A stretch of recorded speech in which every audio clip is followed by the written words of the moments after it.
திமுகவுக்கு எதுக்கு வாக்களிக்கணும்? இப்ப பள்ளிக்கூட பையன் பிள்ளை கையில எல்லாம் கஞ்சாவை கொடுத்து, கல்லூரி மாணவர் கையில் இன்னைக்கு போதைப் பொருளை கொடுத்திருக்கானே, அதுக்காக வாக்களிக்கணுமா? அம்மாவுக்கு 1000 ரூபாய் கொடுக்கிறோம், மகளுக்கு 1000 ரூபாய் கொடுக்கிறோம், 2 பேரும் சிம் கார்டை போட்டு யாரு கூட பேசிட்டு தெரியுங்கன்னு பேசினாரே மூத்த அமைச்சர், அவர் பேசிய பேச்சுக்காக வாக்களிக்கணுமா? கோயில்ல சாமி கும்பிட நின்னுட்டு இருக்கிற பக்தர்களை பார்த்து சோறு திங்கறியா வேற ஏதாவது திங்கறியான்னு நான் வெளியே சொல்ல முடியாத கொச்சையான வார்த்தைகள்ல பேசுறாரே ஒரு அமைச்சர் சேகர் பாபு, அவருக்காக வாக்களிக்கணுமா? இல்ல திரைக்குள்ள போய் ஜெயிலில் உட்கார்ந்துக்கிற போது அமைச்சராக வச்சிருந்தாங்களே செந்தில் பாலாஜி, அதுக்காக வாக்களிக்கணுமா? கள்ளச்சாராயம் காட்சி 120 பேரை கொன்னானே திமுக காரன் கண்ணுக்குட்டி, அந்த கள்ளச்சாராயம் காட்சிகிறவனுக்கு வாய்ப்பளித்து வாழ்வளித்து அந்த கள்ளச்சாராயத்தை விற்பதன் மூலமாக லாபம் அடைந்த இந்த திமுக குடும்பத்திற்கு மீண்டும் கள்ளச்சாராயம் காட்சிற்காக வாக்களிக்க சொல்றீங்களா? எதுக்காக வாக்களிக்கணும்? மாநாட்டிற்கு வந்த இளைஞர்களினுடைய மேசை மீது பீர் பாட்டல்களை அடுக்கிய திமுகவிற்கு எதற்காக மீண்டும் பீர் பாட்டல் வேணும்னு வாக்களிக்கணுமா? 2.5 வயசு குழந்தையை கிருஷ்ணகிரியில பாலியல் வன்புணர்வு செய்து கொலை செய்து 4 மாதம் கழித்து கைது செய்யப்படுறாரு ஒரு திமுக காரன். அந்த குழந்தையினுடைய உடற்கூறாய்வுல அந்த ரிப்போர்ட்டையே மாத்தி இருக்கிறான். அதுக்காக மறுபடியும் திமுக காரனுக்கு வாக்களிக்கவா?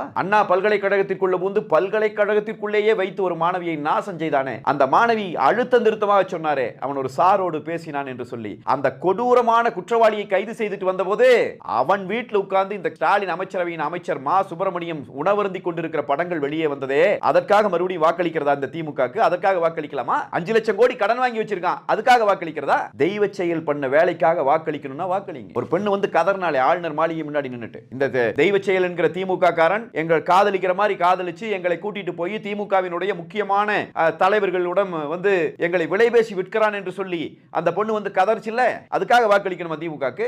ஈசிஆர் சாலையில திமுக கொடி கட்டின வண்டியில 4 பேர் பெண் பிள்ளைகளை துரத்திட்டு ஓடுனான் பார், அவனுக்காக வாக்களிக்கவா? அந்த துரத்திட்டு போனவன் யாருன்னு கூட இன்னைக்கு வரைக்கும் கண்டுபிடிக்கலையே இந்த காவல்துறை, அவனுக்காக வாக்களிக்கவா? இதோ 12வது படிக்கிற பிள்ளைய நாசம் பண்ணி வீசிட்டு போயிட்டானே தூத்துக்குடியில, 10 நாள் கண்டுபிடிக்க முடியலையே இந்த அரசாங்கத்தினால, கையாளாகாத அரசாங்கத்தினால, அதுக்காக வாக்களிக்கவா? இல்ல அந்த புள்ள எதுக்கு புதற்கு முன்னாடி போனான்னு திமுக காரன் ஒருத்தனை விட்டு பேச வச்சாங்க பாருங்க, அதுக்காக வாக்களிக்கலாமா? எதுக்காக வாக்களிக்கணும் திமுகக்கு? கோர்ட்டுக்குள்ளேயே வந்து அருவாள் வச்சு வெட்டி கொலை செய்ததுக்காக வாக்களிக்கிறதா? ஒரு ஊடகவியலாளனுடைய வீட்டுக்குள்ள வந்து செப்டிக் டேங்க் தண்ணி கொண்டு ஊத்தி விட்டு கருத்துரிமையை நசுக்குனானே, அதுக்காக வாக்களிக்கவா? யாரையுமே பேச விடாம தடுத்து கொண்டிருக்கிற இந்த திமுக எந்த பத்திரிகையாளனும் வேலை செய்ய முடியாது. எவனெல்லாம் கூல கும்பிடு ஓடுறானோ, எவனெல்லாம் சல்யூட் அடிச்சு நிக்கிறானோ, எவனெல்லாம் திமுக கொடுக்கிற காசுக்கு வாலாட்டுகிறானோ, அவனை எல்லாம் பத்திரிகையாளனாக ஏற்றுக்கொண்டு மற்ற பத்திரிகையாளர்களை எல்லாம் வேட்டையாடிட்டு இருக்கிற திமுக, அதுக்காக வாக்களிக்கிறதா? எதுக்கு வாக்களிக்கணும் திமுகக்கு? திமுக என்பது முழுமையாக தோற்று போயிருக்கிறது. இந்த திமுகவுக்கு மீண்டும் ஒரு முறை வாக்களிப்பதும் ஒன்றுதான், நமக்கு நாமே வாய்க்கரிசி போட்டுக் கொள்வதும் ஒன்றுதான். இதை தமிழ்நாட்டு மக்கள் தெளிவாக புரிந்து கொண்டு